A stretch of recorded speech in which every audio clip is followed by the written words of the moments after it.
ಮಹಿಳಾ ಮತ್ತು ಮಕ್ಕಳ ಕಲ್ಯಾಣ ಅಭಿವೃದ್ಧಿ ಇಲಾಖೆ ಏನ್ ಮಾಡ್ತಿದೆ? ಮಹಿಳಾ ಮತ್ತು ಮಕ್ಕಳ ಅಭಿವೃದ್ಧಿ ಇಲಾಖೆ ಅಧಿಕಾರಿಗಳೇ ನೋಡಿ. ಮಹಿಳಾ ಮತ್ತು ಮಕ್ಕಳ ಕಲ್ಯಾಣ ಅಭಿವೃದ್ಧಿ ಇಲಾಖೆ ಏನ್ ಮಾಡ್ತಿದೆ? ಮಹಿಳಾ ಮಕ್ಕಳ ಅಭಿವೃದ್ಧಿ ಇಲಾಖೆ ಅಧಿಕಾರಿಗಳೇ ಒಮ್ಮೆ ನೋಡಿ ಇಲ್ಲಿ. ಬೆಳಗಾವಿ ಜಿಲ್ಲೆಯ ಅಂಗನವಾಡಿಗಳ ದುಸ್ಥಿತಿಯನ್ನ ಒಮ್ಮೆ ನೋಡಿ. ಅಭಿವೃದ್ಧಿ ಕಾಣದ ಕಾಗವಾಡ ತಾಲೂಕಿನ ಅಂಗನವಾಡಿ ಕೇಂದ್ರ. ಉತ್ತರ ಕರ್ನಾಟಕದಲ್ಲಿ ಅಭಿವೃದ್ಧಿ ಮರೀಚಿಕೆಯಾಗಿದ್ಯಾ? ಶಿಥಿಲಗೊಂಡ ಕಟ್ಟಡಗಳಲ್ಲಿ ಅಂಗನವಾಡಿ ನಡೆಸುವಂತೆ ಆರೋಪ.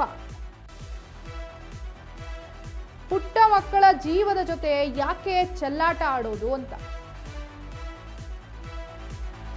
ಬಾಡಿಗೆ ಮನೆಗಳಲ್ಲಿ ಅಂಗನವಾಡಿ ಕೇಂದ್ರ ಓಪನ್ ಮಾಡಿದ್ರಾ? ಅಧಿಕಾರಿಗಳ ನಿರ್ಲಕ್ಷ್ಯಕ್ಕೆ ಸಾರ್ವಜನಿಕರು ತೀವ್ರವಾದ ಆಕ್ರೋಶವನ್ನ ಹೊರಹಾಕಿದ್ದಾರೆ. ಸುರಕ್ಷಿತವಾದ ಅಂಗನವಾಡಿ ಕಟ್ಟಡ ನಿರ್ಮಾಣಕ್ಕೆ ಒತ್ತಾಯವನ್ನ ಮಾಡಿದ್ದಾರೆ ಸಾರ್ವಜನಿಕರು.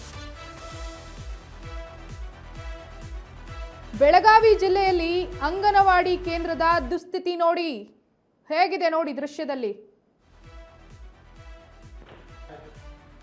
ಭವಿಷ್ಯದ ಮಕ್ಕಳು ಅಲ್ಲಿ ಎಜುಕೇಶನ್ ಅನ್ನ ಕಾಣುವಂತಹ ಒಂದು ಪ್ರಪ್ರಥಮ ಜಾಗ ಹೇಗಿದೆ ನೋಡಿ. ಅದು ಕಾಗವಾಡ ತಾಲೂಕಿನ ಅಂಗನವಾಡಿ ಕ್ಷೇತ್ರ. ಅಂದ್ರೆ ಉತ್ತರ ಕರ್ನಾಟಕದಲ್ಲಿ ಅಭಿವೃದ್ಧಿ ಅನ್ನೋದು ಮರೀಚಿಕೆ ಆಗಿದ್ಯಾ? ಬರೀ ಇದೊಂದು ವಿಚಾರ ಅಂತಲ್ಲ, ಕುಡಿಯೋ ನೀರಿಂದ ಹಿಡಿದು ಓಡಾಡೋ ರಸ್ತೆಯಿಂದ ಅಂಗನವಾಡಿ ಇವೆಲ್ಲವೂ ಅಭಿವೃದ್ಧಿ ಅನ್ನೋದೇ ಒಂದು ಮರೀಚಿಕೆ ಆಗ್ಬಿಟ್ಟಿದ್ಯಾ ಅಂತ. ಇಷ್ಟು ಶಿಥಿಲಗೊಂಡಿರುವಂತ ಕಟ್ಟಡದಲ್ಲಿ ಹೇಗೆ ನಡೆಸೋದು ಅಂಗನವಾಡಿ ಕೇಂದ್ರವನ್ನ? ಮಕ್ಕಳನ್ನ ಯಾವ ಒಂದು ಧೈರ್ಯದ ಮೇಲೆ ಮಕ್ಕಳನ್ನ ಅಲ್ಲಿಗೆ ಕರೆಸಿ ಅಂಗನವಾಡಿ ಕೇಂದ್ರದಲ್ಲಿ ನಡೆಸೋದು ಅಂತ. ಅಂಗನವಾಡಿಗಳ ಸಮಸ್ಯೆ ಅದಾವ್ರಿ ಇಲ್ಲಿ. ಹೆಂಗಂದ್ರೆ ಈಗ ಇಲ್ಲಿ ನಮ್ಮ ಗಡಿ ಭಾಗದಾಗ್ರಿ ಅನ್ಕ ಎಲ್ಲ ಪೂರಾ ಹಾಳದಾವ್ರಿ ಇಲ್ಲಿ. ಮತ್ತು ಸ್ವತಃ ಒಂದು ಇಲ್ರಿ ಅಂಗನವಾಡಿ. ಅದ್ರ ಬಗ್ಗೆನ ಜರ ನಮ್ಮ ಅಧಿಕಾರಿಗಳು ಎಲ್ಲ ಗಮನ ಹರಿಸಿರಂದ್ರೆ ಭಾಳ ಚಲೋ ಆದೈತಿ ರೀ. ನಮ್ಮ ಇದಂದ್ರೆ ಮಹಾರಾಷ್ಟ್ರ ಬೌಂಡ್ರಿ ಆದೈತಿ ರೀ. ಅದು ಕಾಗವಾಡ ತಾಲೂಕು ರೀ. ಉಗಾರ ಖುದ್ದು ಗ್ರಾಮದಾಗ ಈಗ ಅಂಗನವಾಡಿಗಳು ಸ್ವತಃ ಇಲ್ರಿ. ಅಂದ್ರೆ ಸಾಕಷ್ಟು ಒಂದೊಂದು ಬಾಡಿಗೆ ಅದಾವ್ರಿ, ಒಂದೊಂದು ಭವನದಾಗ ಮಾಡತ್ತೀವ್ರಿ. ಆ ಹುಡುಗರೆಲ್ಲ ಎಲ್ಲಿ ಕಲಿಬೇಕ್ರಿ ಎಲ್ಲ ಅವ್ರಿಗೆ ಕಾಯಂ. ಮತ್ತು ಒಂದು ಥೊಡೆ ಏನದಾವ್ರಿ, ಅವು ಇದನ್ನ ಬಾಡಿಗೆ ಅದಾವತ್ತ ಅತ್ತಾರ್ರಿ, ಅವು ಎಲ್ಲ ಹಾಳ ಬಿದ್ದಾವ್ರಿ. ಮತ್ತು ಇವು ಸ್ವತಃ ಭೀ ಅದಾವ್ರಿ ಅತ್ತಾರ್ರಿ, ಅವು ಇಲ್ರಿ. ಈಗ ಶಾಶ್ವತ ಒಂದು ಪರಿಹಾರ ನಮ್ಮ ಅಧಿಕಾರಿಗಳಿಗೆ ಗಮನ ಹರಿಸಿರಂದ್ರೆ ಭಾಳ ಭಾರಿ ಆದೈತಿ ರೀ. ಈ ಗಡಿಭಾಗದಾಗ ರೀ ಅನ್ಕ ಅಂಗನವಾಡಿ ಸೌಕರ್ಯಗಳು ಒಂದು ಸರಿಯಾಗಿ ಇಲ್ರಿ. ಅದು ಆದಷ್ಟು ಬಗ್ಗೆ ಇದ್ರ ಬಗ್ಗೆ ಅಧಿಕಾರಿಗಳು ಜರ ಗಮನ ಅಂದ್ರೆ ಸರ್, ನಾವು ಬೆಳಗಾವಿ ಜಿಲ್ಲೆ ಕಾಗವಾಡ ತಾಲೂಕಿನಲ್ಲಿ ಗಡಿಭಾಗದಲ್ಲಿರೋರು ರೀ. ಮುಗಾರ್ಖುರ್ದ್ ಅಂತ ಗ್ರಾಮ ರೀ ಇದು. ಇಲ್ಲಿ ಅಂಗನವಾಡಿ ಕೊರತೆಗಳಿದೆ ರೀ. ಹಾಗೂ ಉತ್ತರ ಕರ್ನಾಟಕದ ಕಡೆ ಬಹುತೇಕ ದಿನದಿಂದ ಕೆಲಸಗಳು ನಿರ್ಲಕ್ಷ್ಯವಾಗಿದ್ದಾವೆ ರೀ ಸರ್. ಆದ ಕಾರಣ ಏನಾಗಿದೆ ಅಂದರೆ ಸರ್, ಈಗ ನಾವು ಇರೋ ಜಾಗ ಇದು ಉತ್ತಾರಿಲ್ಲ ಏನಿಲ್ಲ, ನಾವು ಫ್ಯಾಕ್ಟ್ರಿ ಜಾಗದಲ್ಲಿ ಇದ್ದೀವಿ ರೀ. ಅಲ್ಲಿ CC ರೋಡ್ ಆಗ್ತಾ ಇದ್ದಾವೆ ರೀ, ಭವನ ಆಗ್ತಾ ಇದ್ದಾವೆ ರೀ, ಎಲ್ಲ ಆಗ್ತಾ ಇದ್ದಾವೆ ರೀ. ಆದರೆ ಅಂಗನವಾಡಿ ಆಗ್ತಾ ಇಲ್ಲ ರೀ. ಚಿಕ್ಕ ಮಕ್ಕಳಿಗೆ ಕಲಿಸ್ಲಿಕ್ಕೆ ಜಾಗ ಇಲ್ಲ ರೀ. ಬೇರೆ ಮನೆಗಳಲ್ಲಿ ಹೋಗಿ ಬಾಡಿಗೆ ಕೊಟ್ಟು ಕಲಿಸ್ಬೇಕಾಗ್ತಾ ಇದೆ, ಇಲ್ಲಾಂದರೆ ಸಮುದಾಯ ಭವನಗಳಲ್ಲಿ ಮಾಡಬೇಕಾಗ್ತಾ ಇದೆ ಸರ್. ಇದಕ್ಕೆ ಸಂಬಂಧಪಟ್ಟ ಅಧಿಕಾರಿಗಳು ಸ್ವಲ್ಪ ಗಮನ ಹರಿಸಬೇಕಂತ ನಾವು ಕೇಳ್ಕೊತಾ ಇದ್ದೀವಿ. ಹಾಗೂ ಕೆಲವೊಂದು ಕಡೆ ನೋಡಿದ್ರೆ ಬೇರೆ ಕಡೆ ಊರುಗಳಲ್ಲಿ ನೋಡಿದ್ರೆ ಅಂಗನವಾಡಿಗಳು ಪಾಳು ಬಿದ್ದು ಹಾಳಾಗಿ ಹೋಗ್ತಾ ಇದ್ದಾವೆ ಸರ್. ಅದನ್ನು ನಿರ್ಲಕ್ಷಿಸುತ್ತಿದ್ದಾರೆ. ಹಾಗೂ ಈ ಥರ ಚಿಕ್ಕ ಮಕ್ಕಳಿಗೆ ಆಗ್ತಾ ಇದ್ದರೆ ಅವರ ಶಿಕ್ಷಣಿಗೆ ಹೇಗೆ ಆಗುವುದು? ಇವಾಗ ಏನಾಗಿದೆ ಅಂದರೆ, ರಾಜಕೀಯದವರ ಪ್ರಕಾರ ಉತ್ತರ ಕರ್ನಾಟಕದ ಕಡೆ ಗಮನನೇ ಇಲ್ಲ. ಸಚಿವರಾಗಲಿ, MLA ಅವರಾಗಲಿ, ಹಾಗೂ ಸಂಬಂಧಪಟ್ಟ ಅಧಿಕಾರಿಗಳಾಗಲಿ, ಇವರು ಯಾರೂ ಈ ಕಡೆ ಗಮನ ಹರಿಸ್ತಾ ಇಲ್ಲ ಹಾಗೂ ನಿರ್ಲಕ್ಷ್ಯ ಮಾಡ್ತಾ ಇದ್ದಾರೆ. ಇದರ ಬಗ್ಗೆ ಕಾಳಜಿ ನೋಡಿ. ಸಂಬಂಧಪಟ್ಟಂತ ಅಧಿಕಾರಿಗಳು ಇದಕ್ಕೆ ಖಂಡಿತವಾಗ್ಲೂ ಗಮನವನ್ನು ಹರಿಸಬೇಕು.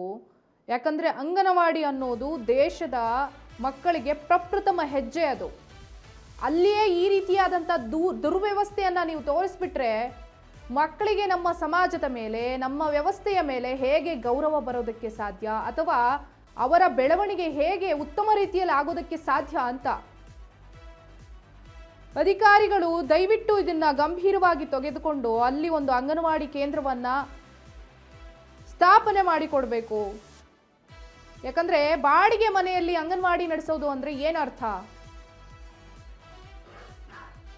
ಸರ್ಕಾರದಲ್ಲಿ ಅಥವಾ ಅಧಿಕಾರಿ ವರ್ಗಗಳಲ್ಲಿ ಬೇರೆ ಎಲ್ಲದಕ್ಕೂ ದುಡ್ಡಿರುತ್ತೆ, ಎಲ್ಲವನ್ನ ಮಾಡ್ತೀರಾ. ಒಂದು ಅಂಗನವಾಡಿ ಕೇಂದ್ರ ಒಂದು ಊರಿಗೆ ಸುಸಜ್ಜಿತವಾಗಿ ಮಾಡಿಕೊಡೋದಕ್ಕಾಗಲ್ಲ ಅಂತ ಹೇಳಿದ್ರೆ ಏನು ಮಾಡಬೇಕು ಊರಿನ ಜನ?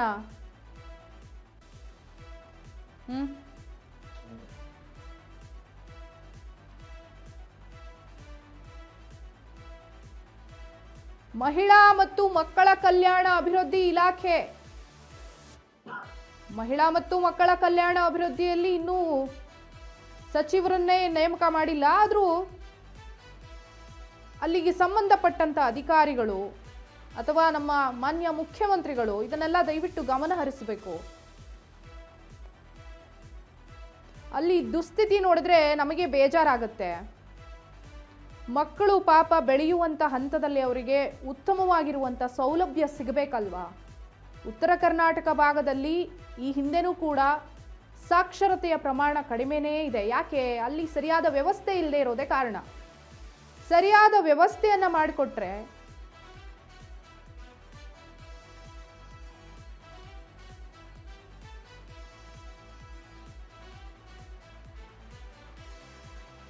ಓಕೆ, ಇದ್ರ ಬಗ್ಗೆ ಇನ್ನಷ್ಟು ಮಾಹಿತಿಯನ್ನ ಕೊಡೋದಕ್ಕೆ ನಮ್ಮ ಬೆಳಗಾವಿ ಪ್ರತಿನಿಧಿ ಶಿವಕುಮಾರ್ ಇದ್ದಾರೆ ಲೈನಲ್ಲಿ. ಶಿವಕುಮಾರ್, ಅಂಗನವಾಡಿ ಅಂದ್ರೆ ಪ್ರಪ್ರಥಮ ಹೆಜ್ಜೆ ದೇಶದ ಮಕ್ಕಳಿಗೆ. ಇದೇ ಈ ರೀತಿಯಾದಂತಹ ದುಸ್ಥಿತಿ ಆದ್ರೆ ಯಾರು ಹೊಣೆ ಅಂತ?